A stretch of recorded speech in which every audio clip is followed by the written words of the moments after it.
I stood in front of my house, fists clenched, staring at the bright red violation notice taped to my mailbox. My heart pounded as I read the fine print. $5,000 penalty for non-compliance with HOA mailbox regulations. Failure to replace the offending mailbox within 14 days will result in additional fines and potential legal action. $5,000. For a mailbox. My blood boiled as I looked at the so-called offending mailbox. It was a sturdy black metal post with a simple design. Nothing flashy, nothing broken, just a mailbox. I yanked the notice off and stormed inside, seething. Who the hell finds someone $5,000 for a freaking mailbox? But I knew exactly who. Diane Carter. The HOA president from hell. She had been nitpicking at me for months, always finding some ridiculous reason to slap me with notices. First, it was my grass being too tall by half an inch. Then she didn't like my garden gnome because it was too whimsical. Now this? I wasn't just going to take this lying down. If the HOA wanted me to change my mailbox, well, I would. And I was going to make sure they'd never forget it. Life in Oak Ridge Estates was supposed to be peaceful. I moved here thinking I'd get a quiet suburban life, but the HOA turned out to be a dictatorship in disguise. My run-ins with Diane started the day I moved in. She introduced herself with a clipboard in one hand and a smug smile on her face. Welcome to Oak Ridge Estates. Just a reminder, we have very strict community guidelines. She handed me a thick rulebook like she expected me to memorize it overnight. At first I played along. I kept my lawn trimmed, followed the parking rules, and avoided anything that could get me into trouble. But Diane? She was never satisfied. One day she stood on my lawn, frowning at my perfectly normal mailbox. That's not an HOA-approved model, she said, tapping her pen against her clipboard. I frowned. What's wrong with it? She gave me a fake, pitying smile. It's just outdated. We have a specific style for the community. You'll need to replace it with one from our approved vendors. I wasn't about to spend hundreds of dollars on a new mailbox just because Diane thought mine was ugly. So I ignored her. Big mistake. The next week I got a notice, HOA violation, non-compliant mailbox. I crumpled it up. No way was I replacing my mailbox over this nonsense. Then came the second notice. And the third. I still ignored them. Until today, when the fine landed at a whopping $5,000. I sat at my kitchen table staring at the fine. My hands were shaking, not from fear but from pure, unfiltered rage. I had 14 days to comply. 14 days, to either give in or fight back. I took a deep breath, my mind racing. If Diane wanted a new mailbox, I'd give her a masterpiece. Not just any mailbox, something that would make her regret ever messing with me. A monument to my defiance. And so, with a wicked grin, I picked up my phone and called an old friend. Hey, you still do custom metalwork? Because if I was going down, I was going down in style. I slammed my laptop shut after a long night of research. My eyes burned from scrolling through mailbox designs, but finally, I had it. If the HOA wanted artistic elegance, I'd deliver something so over the top they wouldn't know whether to laugh or cry. A masterpiece. I grabbed my phone and called my buddy Jake. If anyone could pull this off, it was him. Jake was a metal artist, part genius, part madman. If you needed a 20-foot dragon for your front yard, Jake was the guy to call. We'd been friends since high school, and he owed me for that time I helped him tow his truck out of a swamp. He picked up on the third ring. Yo, what's up? I didn't waste time. I need a custom mailbox. Big bull. Something that'll make my HOA lose their minds. There was a long pause. Then he chuckled. Oh, this is gonna be fun. The next day, Jake pulled up in his beat-up truck, the bed already loaded with scrap metal. All right, he said, clapping his hands together. What's the vision? I grinned. I want a giant, shiny, fire-breathing unicorn.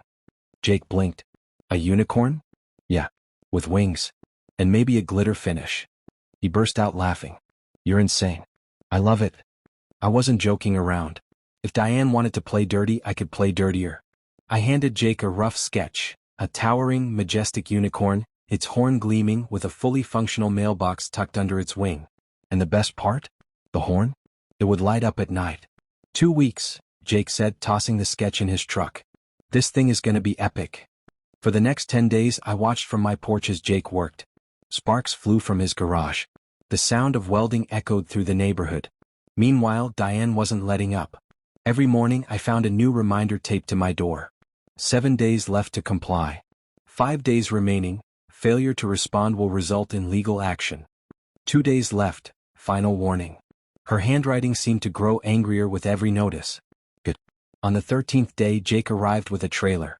When I saw what he built, my jaw hit the floor. It was glorious. The unicorn stood 8 feet tall, its metallic body polished to a blinding shine. Its wings stretched wide like something from a mythical battlefield, and the horn? A golden spiral that glowed with LED lights. And beneath one wing, neatly tucked away, was a regulation-sized mailbox, completely HOA compliant. "It's perfect," I whispered. Jake grinned. "Let's see your HOA try to complain about this."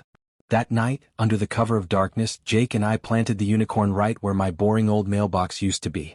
We bolted it into a concrete base. No way was anyone moving this beast. When the sun rose the next morning, the unicorn gleamed in all its sparkling, over-the-top glory. And that wasn't even the best part. At precisely 8 a.m., when most of the neighborhood was leaving for work, I flipped a switch. The unicorn's horn lit up, casting a rainbow glow across my yard. And then, because Jake had gone above and beyond, it let out a soft, mechanical neigh. I stood on my porch, coffee in hand, as Diane marched toward my house. Her face, priceless. Her jaw dropped. Her eyes twitched. For once, she didn't have words. I smiled. "Morning, Diane. Isn't it beautiful?" She spluttered. What is that?" I gestured proudly. "My new mailbox. Fully compliant. Regulation size. I even double-checked." Her lips pressed into a thin line. She pulled out her phone and snapped photos, probably to report me. But I knew the truth. I had followed every rule. Let her try to fight this. Game on, Diane. The next morning, I found another notice taped to my front door, but this time, it was handwritten in bold, angry letters. "Mandatory emergency HOA meeting, tonight.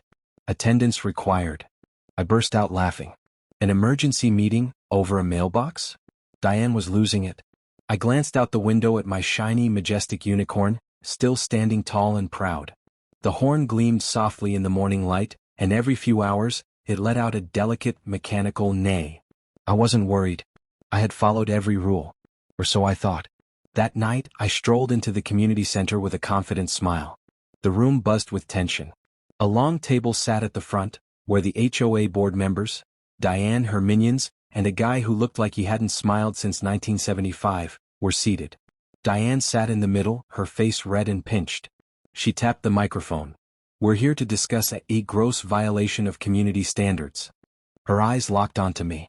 I leaned back in my chair, arms crossed. "Is this about my mailbox?" Diane's nostrils flared. "That thing is not in the spirit of Oak Ridge Estates. It's garish. It's disruptive." I smiled sweetly. "It meets all the size and placement regulations." I knew because I'd measured 3 times. A murmur rippled through the room. A few neighbors snickered under their breath. Apparently, I wasn't the only one tired of Diane's power trip. Diane slammed a folder onto the table. "We have new guidelines. Effective immediately, all mailboxes must conform to the traditional aesthetic of the community." I raised an eyebrow. "New rules? After I already installed my mailbox." Her lips curled into a smirk. "That's correct. You have 48 hours to remove it, or you'll face a $10,000 fine." $10,000? My heart pounded. This wasn't just about a mailbox. This was personal. I barely slept that night. While Diane probably dreamed of bulldozing my unicorn, I was planning my next move. The next morning, while sipping coffee on my porch, my phone buzzed. A message popped up from Mrs. Jacobs, the sweet 80-year-old who lived 2 houses down. "We love the unicorn. Don't let them win." Minutes later, another message came through from Tom, the guy across the street. "Diane's out of control. We're with you." And then a knock at the door. It was Sasha, my next-door neighbor. "If they make you take it down, what's next? Our flower beds? Our porch swings?" Her voice trembled with anger. By noon, half the neighborhood had rallied behind me. Diane might have controlled the HOA board, but she didn't control all of us. I knew the HOA could try to push their new rules, but there was something they couldn't change. The law. I spent hours researching municipal codes. By the time I was done, I had a plan. At 8 p.m., I sent an email to every resident in Oak Ridge Estates. It was simple. The HOA can't enforce new rules retroactively. My mailbox is 100% legal. If they try to fine me, they're breaking the law. Let's fight back, together. The next morning, my front yard became ground zero for rebellion. Neighbors started adding their own creative mailboxes. Tom installed a giant flamingo mailbox. Sasha? A rocket ship. Even Mrs. Jacobs got in on it with a bright pink cupcake. By the end of the week, the neighborhood looked less like a gated community and more like an art exhibit. And Diane? She was losing her mind. I caught her storming down the street, clipboard clutched so tight her knuckles turned white. "This is a disaster," she hissed at one of her minions. I couldn't stop grinning. I thought I had Diane cornered. My unicorn stood proud, the neighborhood had rallied, and by all accounts I was winning. But Diane? She wasn't done yet. On a bright Saturday morning while I was trimming my lawn, I spotted her marching down the sidewalk, flanked by two strangers in suits. I froze. Something about the way she smiled made my stomach twist. She stopped right in front of my yard, her voice loud enough for every nosy neighbor to hear. "I've brought in reinforcements," she said sweetly. "Meet Mr. Hayes and Mr. Collins, our new legal consultants." Legal consultants?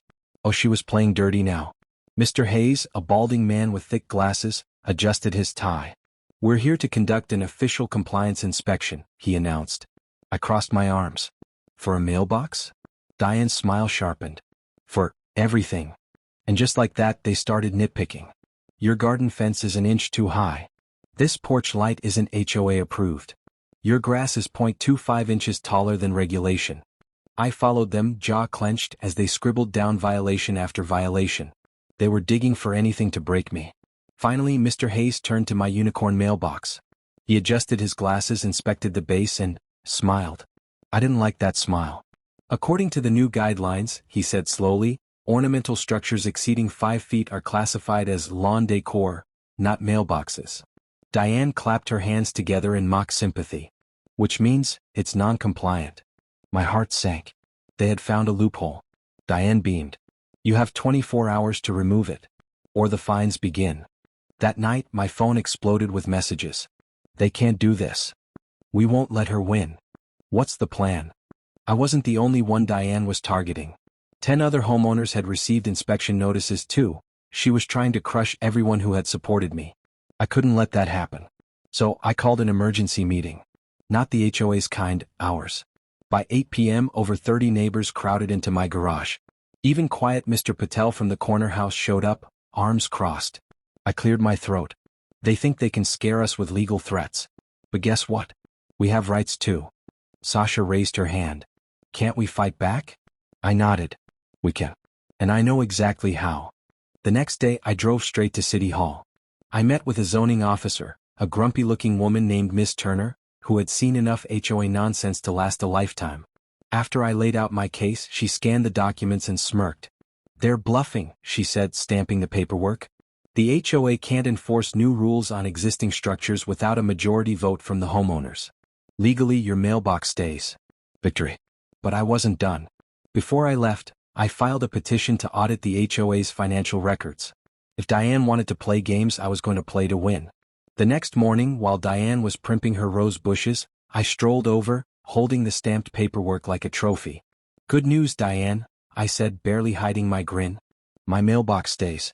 And you're about to have bigger problems." Her smile vanished. "What do you mean?" I leaned closer. "I've requested a full financial audit of the HOA. Every penny you've spent, under a microscope." For the first time, Diane looked scared. And I knew right then I had her. If Diane thought her legal stunt would break me, she was in for a rude awakening. The moment I filed for the HOA audit, things started to shift, and not in her favor. For 3 days she avoided me entirely. No more smug walks past my unicorn, no more nasty letters taped to my door. Something about the audit had her rattled. And that meant I was onto something. Then, on the 4th day, I got a call. "Mr. Turner?" a no-nonsense voice said. "This is Miss Turner from City Hall. I've got the HOA's financial records. You might want to sit down for this." My heart pounded. "What did you find?" She sighed. "Let's just say, your HOA's been spending a lot of money, and not where it should be." That afternoon, I met Miss Turner in her cramped office. She slid a thick folder across the desk. I opened it and my jaw hit the floor. Thousands of dollars were missing. Landscaping fees, administrative costs, special project funds. And then, buried on the last page, was a transaction that made my blood boil. $12,000, consultation services, paid to D. Reynolds. D. Reynolds? Diane. I clenched my fist. She's paying herself. Miss Turner nodded grimly. And without homeowner approval, that's illegal. I couldn't believe it. Diane wasn't just a power-hungry control freak, she was stealing from us. I didn't waste a second. That evening, I gathered every neighbor who had backed me. Sasha was the first to speak. 12 grand? And she's been fining us over mailboxes? Tom shook his head. She's gotta go. But how do we stop her? I held up the audit report.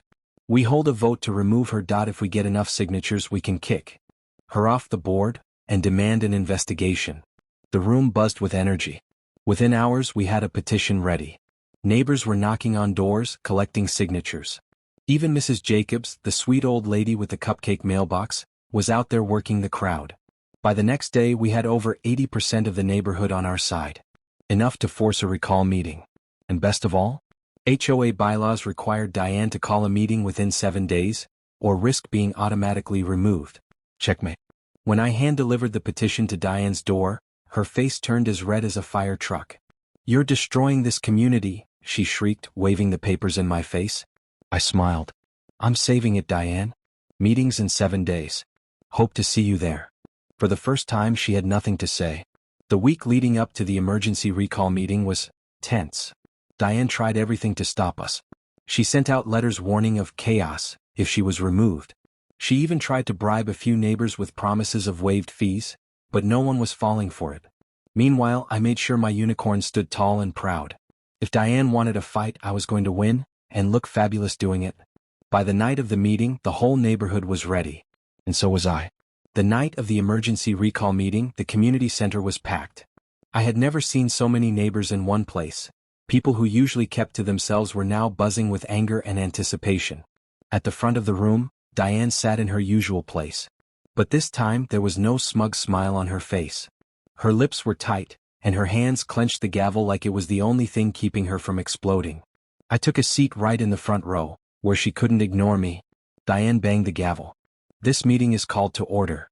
As you know, certain individuals have made accusations against the board." Her voice shook slightly. She was nervous. "Good." I stood up, holding the audit report in one hand and the signed petition in the other. "These aren't just accusations, Diane. They're facts." The room fell silent. I took a deep breath and began. "Over the past year, the HOA has collected thousands in fees, but where did that money go?" I flipped open the report.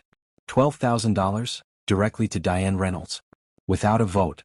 Without any approval. A loud murmur swept through the crowd. Tom jumped to his feet. 12 grand? For what? Sasha crossed her arms. "Is that even legal?" I smiled. "No. It's not." Diane's face turned an alarming shade of purple. "This is a gross misrepresentation." I cut her off. "Oh, it gets better. You changed the mailbox rules after I installed mine. Also illegal. And when that didn't work, you sent legal consultants who aren't even registered with the city. Everything you've done is against the law." The crowd exploded in outrage. "This is slander," Diane screeched, slamming her gavel so hard it nearly broke. "I have given years to this community." A voice from the back called out. "Yeah. While lining your pockets." Mrs. Jacobs, sweet, quiet Mrs. Jacobs, stood up and raised her cane. "We want you out, Diane." I held up the petition. "We have the signatures. As per the bylaws, if 75% of homeowners vote in favor, you're removed. And guess what?" I waved the document. "We have 80%. Diane's mouth fell open. She had lost. The vote was swift and brutal. Neighbors lined up to cast their ballots, and when the counting was done, the final tally was announced. 83% in favor of removing Diane. It was over. Diane's face was pale as a ghost. She tried to speak, tried to claw back her power, but it was too late. The new board president, a no-nonsense retired lawyer named Mr. Patel, stood up. "Effective immediately, Diane Reynolds is removed from the HOA board. All fines and new rules are suspended pending review." The room erupted in cheers. As the meeting ended, Diane stomped toward the exit. But before she could leave, I called out, "Oh, Diane?" She froze. I gave her the biggest smile and gestured toward my unicorn mailbox, still standing tall and proud. "Nay." And with that, Diane stormed out for good. I thought we were finally free. With Diane booted off the HOA board and my unicorn mailbox still standing tall, life in the neighborhood seemed peaceful. For about a week. Then, strange things started happening. First, my garbage mysteriously disappeared, but only mine. The entire street had their bins emptied like clockwork, while mine sat overflowing for days. Then my sprinklers started acting up, flooding the lawn at odd hours, midnight, 3 a.m., even during a Sunday barbecue. And then came the letters. Anonymous, but I knew exactly who was behind them. You think you've won? This isn't over.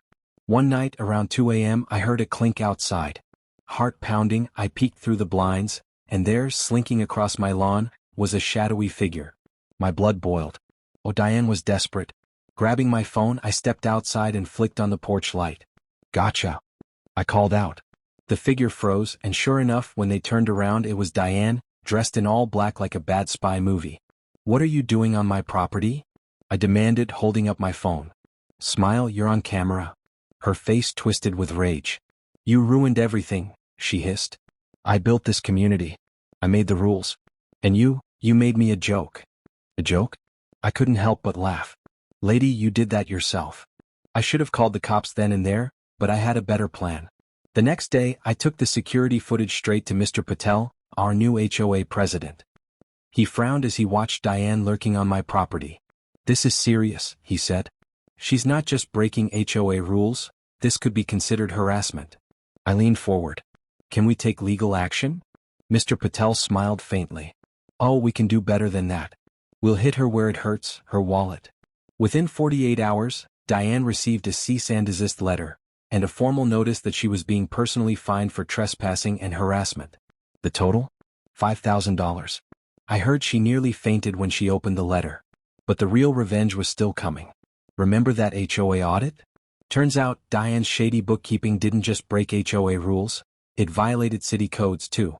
When the city finished their investigation, Diane faced official charges for financial misconduct. And the best part? She was legally barred from ever serving on any HOA board again.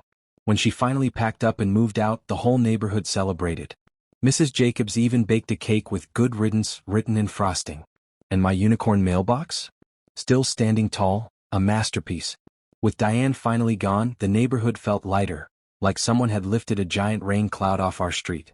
No more random fines. No more ridiculous rules. My unicorn mailbox stood tall, a symbol of victory. For the first time in months, I could actually relax.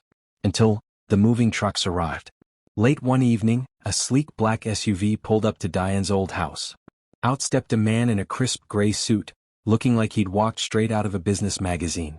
His expression? Cold. Calculated. Dangerous. Who the heck is that? Sasha whispered beside me.